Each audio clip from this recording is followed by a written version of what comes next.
Olá, pessoal. Eu sou Emerson Cavalcante e esse é o nosso estudo do NEP, o Núcleo de Estudo e Pesquisa do Evangelho V de Jesus.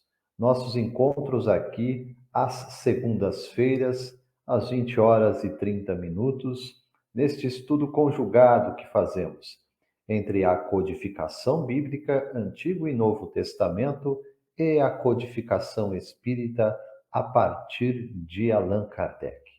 Desde já deixamos o convite para vocês para que interajam conosco através das redes sociais, seja na página do Facebook, seja no canal do YouTube. Na página do Facebook, basta curtir a página e no canal do YouTube se inscrever e também acionar o sino de notificações para receber os novos vídeos. As atividades do NEP-V de Jesus já ultrapassam aí no canal do YouTube mais de 260 vídeos à sua disposição, acesso gratuito para que você possa estudar conosco. Com relação aos estudos aqui das segundas-feiras, fazemos uma divisão que lá é apresentada em uma playlist, uma listagem desses vídeos, né? Em que há estudos dos evangelhos, estudos do livro de Atos dos Apóstolos, das cartas de Paulo, das chamadas cartas universais, cartas dos demais apóstolos de Jesus, escritos de João, e um estudo comparativo interligado entre Antigo e Novo Testamento. Pedimos também o compartilhamento da mensagem. Leve para suas redes sociais também, para as pessoas que são simpatizantes, afeiçoadas ou mesmo adeptos da doutrina espírita do teu livro. Divulgue, leve adiante a mensagem. O Evangelho de Jesus sob a ótica, sob a visão da doutrina espírita. Este é o nosso foco, esta é a nossa intenção para disseminar esse trabalho através do V de Jesus. Amigos, nesse mês de novembro nós vamos reiniciar, uma nova jornada olhando para a sessão dos escritos de João. João, o evangelista, João, o discípulo amado de Jesus, João, filho de Zebedeu, irmão de Tiago também. Este será o nosso foco, o nosso olhar, retornando então às narrativas dos evangelhos. E aqui mencionamos uma seção, né, a parte dos evangelhos, em que lá é estudado textos de Mateus, Marcos e Lucas. Uma pergunta pertinente, né, no sentido do estudo que estamos realizando, é por que João não está lá junto com os demais três evangelistas. Há uma razão, sobretudo com esse nosso olhar aqui de interpretação na doutrina, porque temos na literatura mediúnica uma apreciação de Emmanuel na psicografia de Chico Xavier no livro O Consolador. E sabemos, né, quão especial é o trabalho de Emmanuel no detalhamento dos comentários mesmo. Emmanuel é um centrais comentaristas aí da mensagem do Evangelho à luz da doutrina espírita, e ele vai fazer menção a respeito dos textos, da missão mesmo de João Evangelista, no livro Consolador, como eu mencionei aqui, em especial na questão 284 dessa obra da psicografia de Chico Xavier. Eu vou trazer aqui para vocês para que a gente possa então se contextualizar com essa sessão que vamos retomar aqui no mês de novembro, que é dos escritos de João. Questão número 284 da obra O Consolador, a pergunta que é direcionada ao benfeitor Emmanuel é a seguinte: o apóstolo João recebeu missão diferente na organização do Evangelho, considerando-se a diversidade de suas exposições em confronto com as narrações de seus companheiros? Resposta de Emmanuel: ainda aí temos de considerar a especialização das tarefas, no capítulo das obrigações conferidas a cada um. As peças nas narrações evangélicas identificam-se naturalmente entre si, como partes indispensáveis de um todo, mas somos compelidos a observar que se Mateus, Marcos e Lucas receberam a tarefa de apresentar nos textos sagrados o pastor de Israel na sua feição sublime, a João coube a tarefa de revelar o Cristo divino na sua sagrada missão universalista. Amados, atenção especial aqui, porque nessa nossa sessão de escritos de João, é preciso que a gente tenha este enfoque, que a missão de João é uma missão diferenciada e por isso uma sessão específica para os seus escritos. Em relação às narrativas dos evangelhos, aos ensinos ali contidos daqueles que foram testemunhas oculares de Jesus ou viveram em proximidade com aqueles que foram, que é o caso aqui de Lucas e Marcos, Lucas muito próximo do grupo dos apóstolos, em especial de Paulo de Tarso.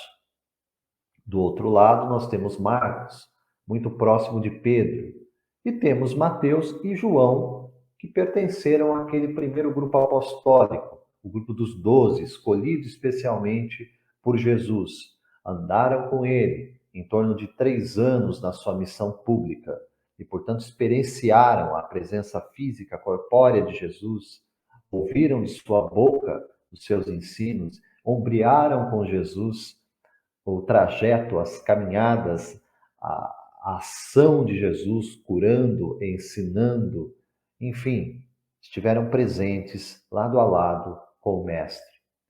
João, no entanto, recebe uma missão diferenciada daquela que foi dada a Mateus, Marcos e Lucas.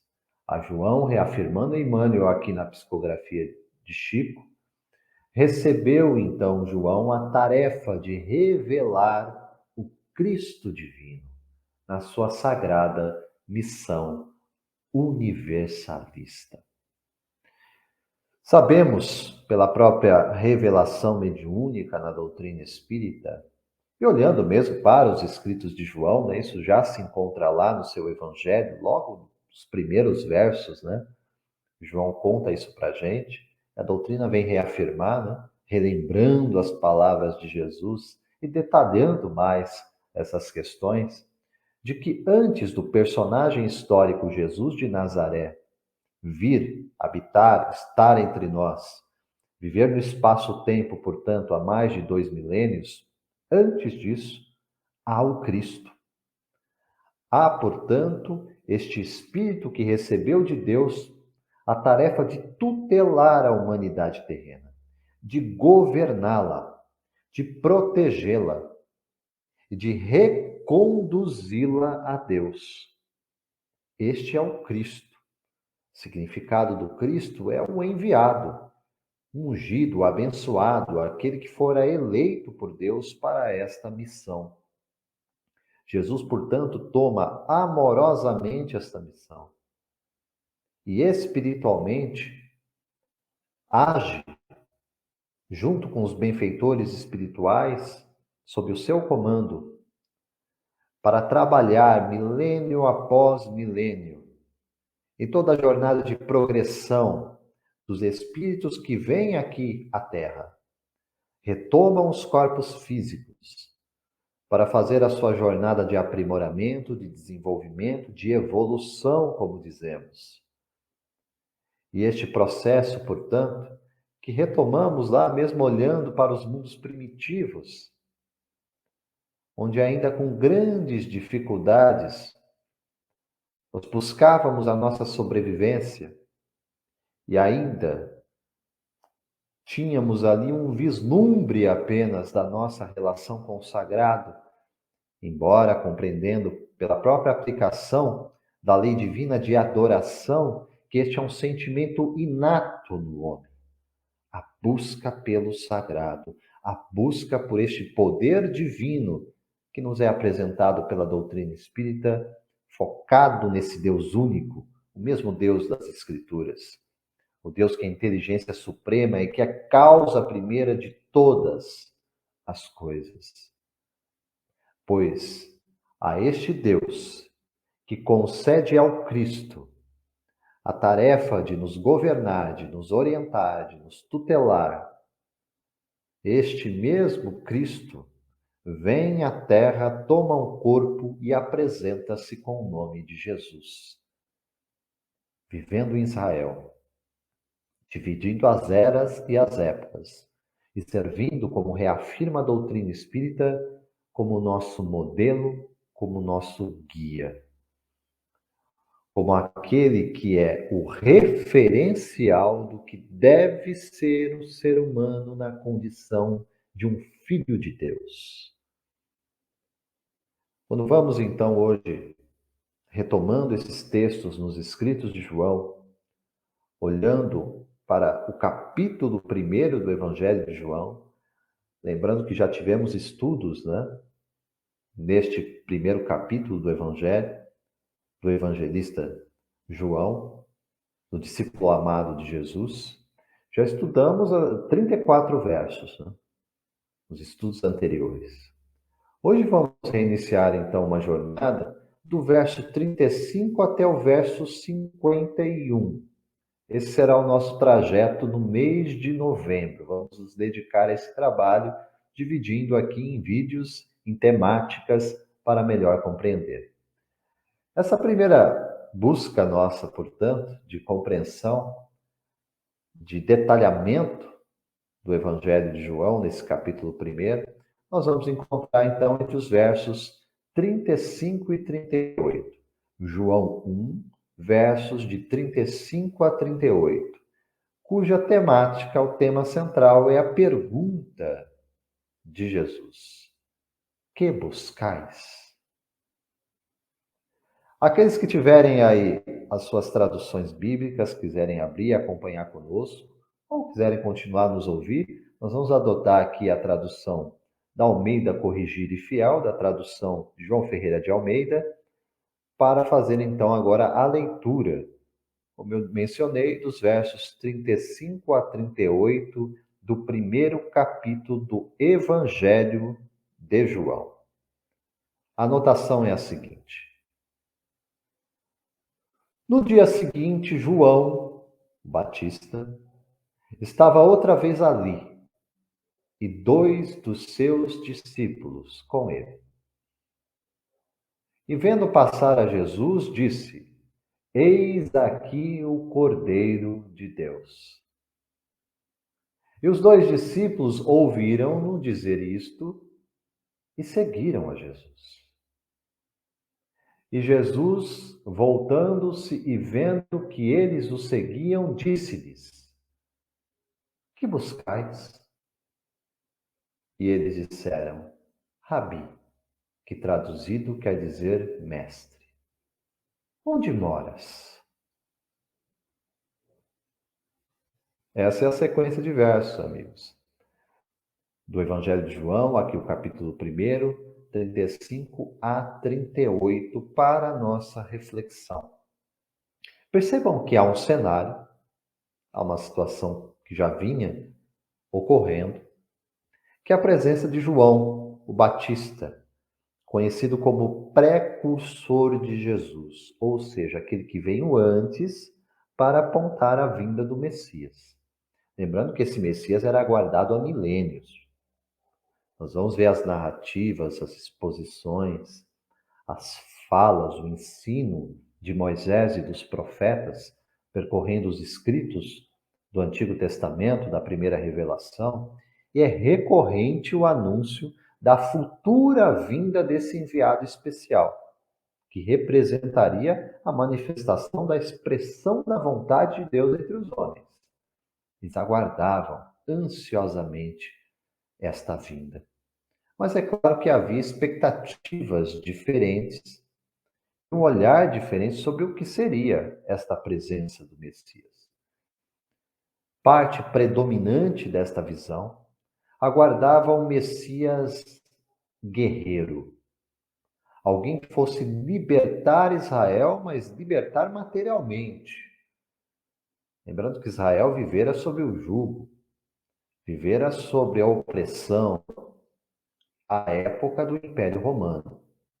já tinha vivido, né, a escravidão no Egito, o cativeiro na Babilônia, então era um povo realmente marcado, bastante ferido com essa questão da escravidão, da opressão, do domínio de outros povos sobre eles.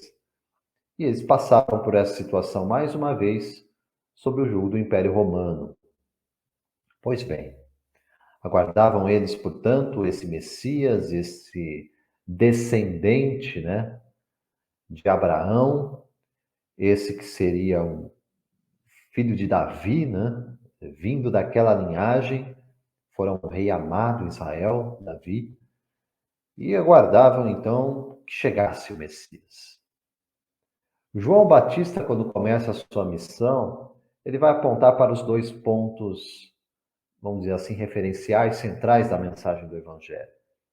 O batismo que ele executava, o batismo com água, era um ato simbólico, pelo qual ele dizia que era para a remissão dos pecados. Era necessário, portanto, se arrepender e crer. Aliás, essa é a mensagem, em resumo, do Evangelho na sua totalidade. Jesus veio dizer exatamente a mesma coisa: arrependimento e fé. Pois João formou seu grupo, né, de discípulos, daqueles que interessados pelo seu ensino, pela sua fala. Alguns mesmo acreditavam e a João mais adiante, não era ele próprio o Messias, né? João Batista.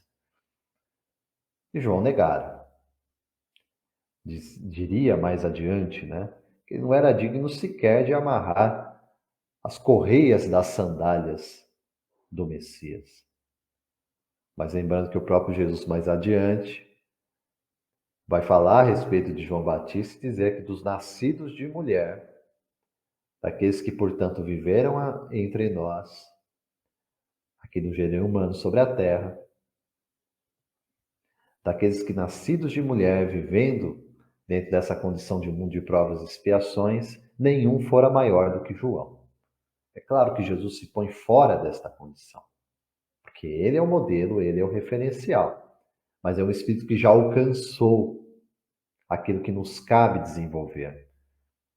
Jesus já era, quando veio entre nós, um espírito puro, um espírito perfeito, um espírito em plena conexão com Deus. Ele disse isso para a gente: eu e o Pai somos um.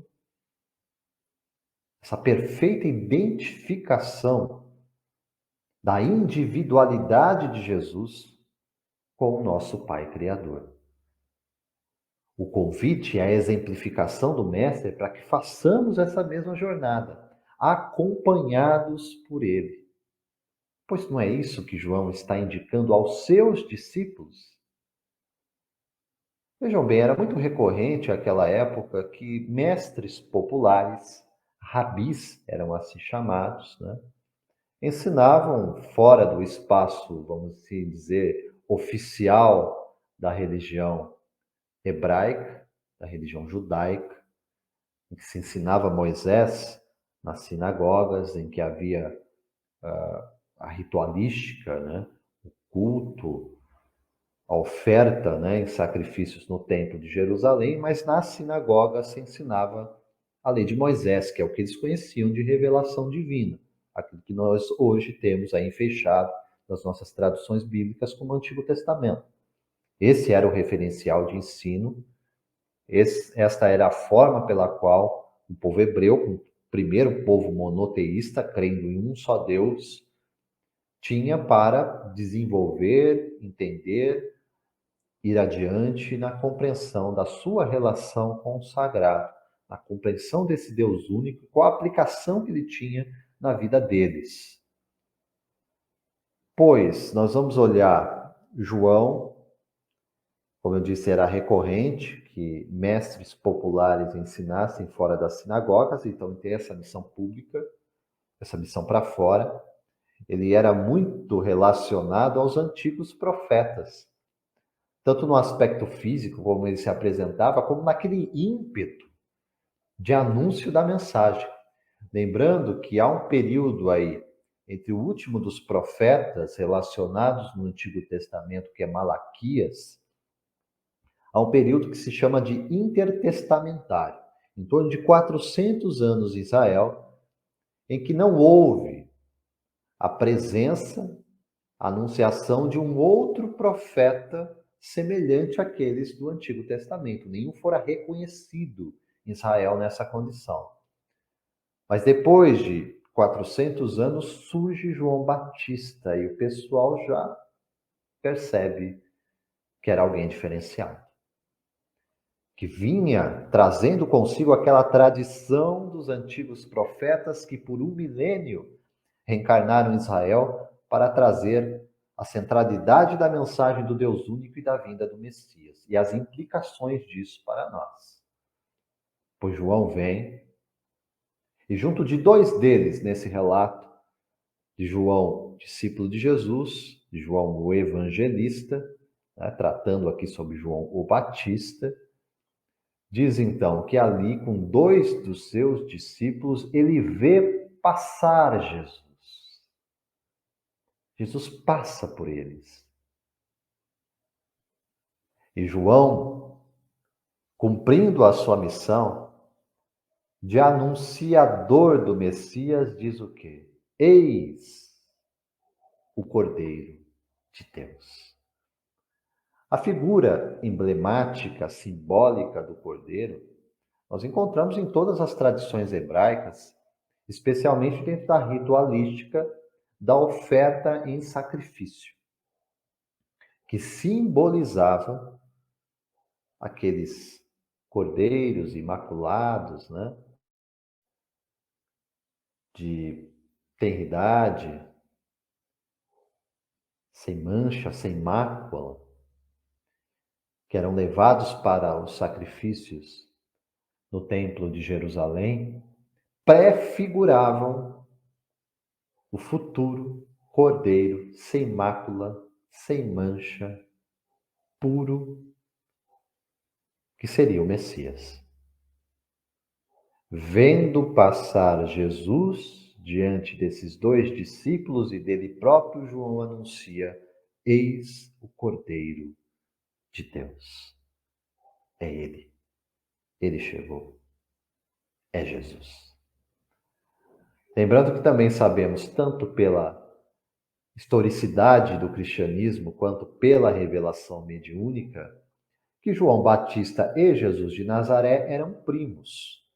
Então, João não está descobrindo Jesus naquele momento.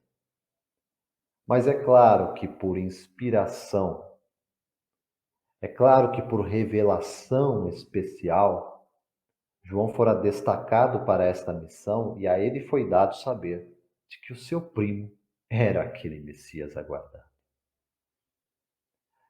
Na sequência da narrativa que nós teremos aqui no desenvolvimento desses estudos no mês de novembro, nós vamos saber de quem se tratam esses dois discípulos, né? Um é especialmente aqui revelado e o outro está oculto, mas sabemos de quem se trata. Esses dois discípulos que viriam a ser discípulos de Jesus depois. Primeiro foram discípulos de João Batista. É interessante voltar à cena para a gente perceber que depois dessa indicação, um apontamento claro e direto de João o Batista, né? Olha ali, passou, está passando, é ele, é o Cordeiro de Deus, é Jesus. O que é narrado aqui pelo evangelista? Diz então que os dois discípulos ouviram-no dizer isto e seguiram a Jesus. Percebam que não há nenhum live João Batista aqui de vaidade, de pretensão de ser um mestre exclusivo, de ser um mestre que retém, portanto, os seus alunos, os seus discípulos, na base do seu ensino e não solta deles. Não. João entendera completamente a sua missão. A minha missão é essa: falar a respeito dele e diante dele dizer, ó, está ali. É ele. E a partir daí a decisão pessoal, individual, intransferível daqueles que recebem um anúncio, sabendo de quem se trata pela boca do profeta, de o seguirem ou não. Os dois discípulos, ao que parece de imediato, após o apontamento de João Batista, seguem Jesus. Vão ao seu encontro. E neste primeiro contato, neste primeiro encontro, daqueles que eram discípulos de João Batista com Jesus, Jesus, percebendo aquela presença dos dois, volta-se para eles, vendo que os seguiam, e lhes faz a pergunta: que buscais? Essa pergunta, amados, ecoa através dos séculos, para chegar aqui, hoje, na nossa geração, neste século XXI, aos nossos ouvidos. A pergunta aos dois discípulos do Batista, feita por Jesus, é a mesma pergunta que recebemos hoje. Que buscais? Chamando mais uma vez o benfeitor Emmanuel, na psicografia de Chico Xavier, em dois momentos ele vai comentar esse verso do Evangelho de João, o verso 38. Na primeira oportunidade, que está no livro Caminho, Verdade e Vida, no capítulo 22. O trecho final da mensagem faz referência a esta interpretação e nos ensina o seguinte: ninguém ouvide, ninguém esqueça a verdade de que o Cristo se encontra no umbral, nas portas de todos os templos religiosos do mundo, perguntando com interesse aos que entram: que buscares?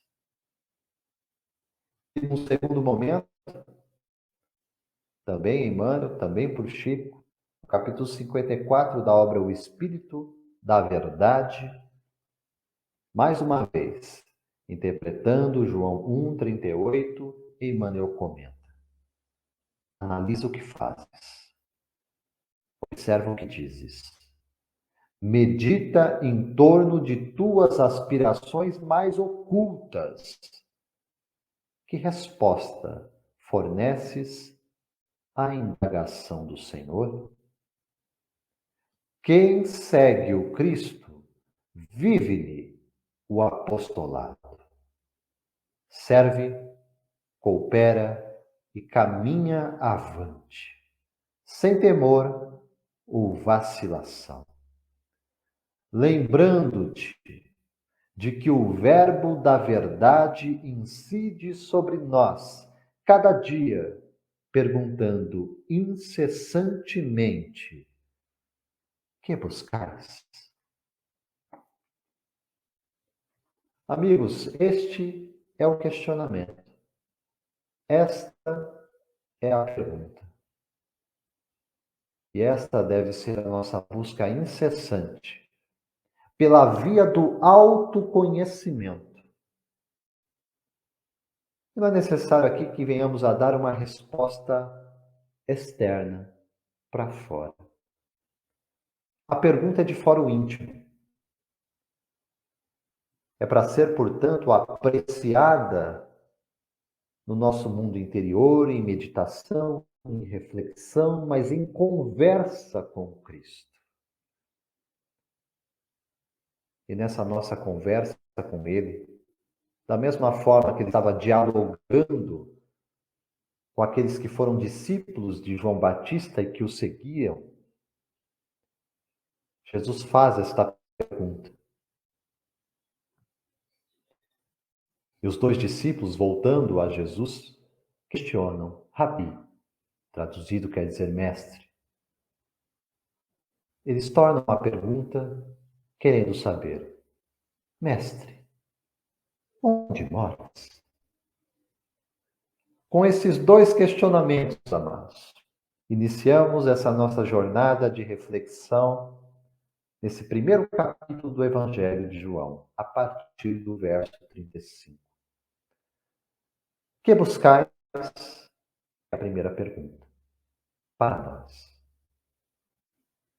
E a pergunta que fazemos ao Mestre é: onde moras?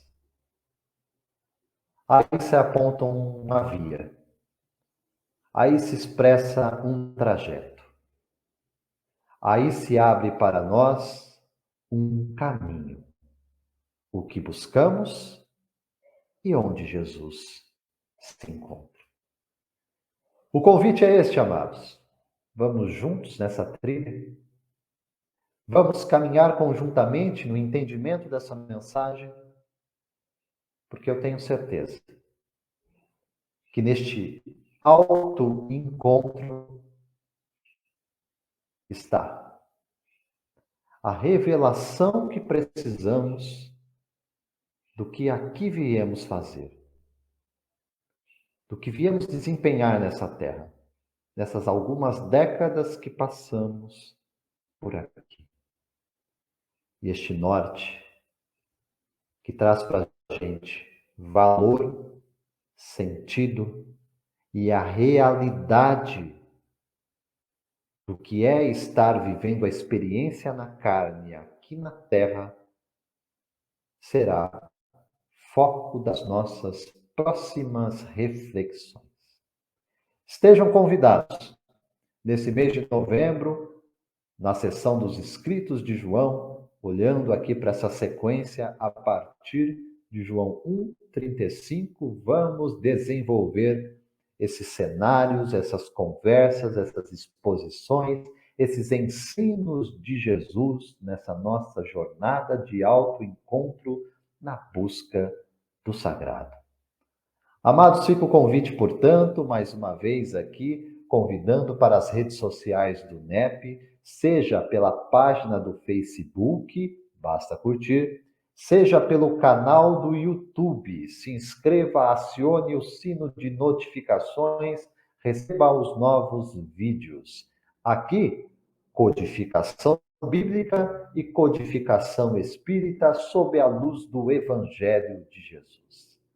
O meu desejo de muita paz, muita luz, que Deus nos abençoe. Até breve, até a próxima.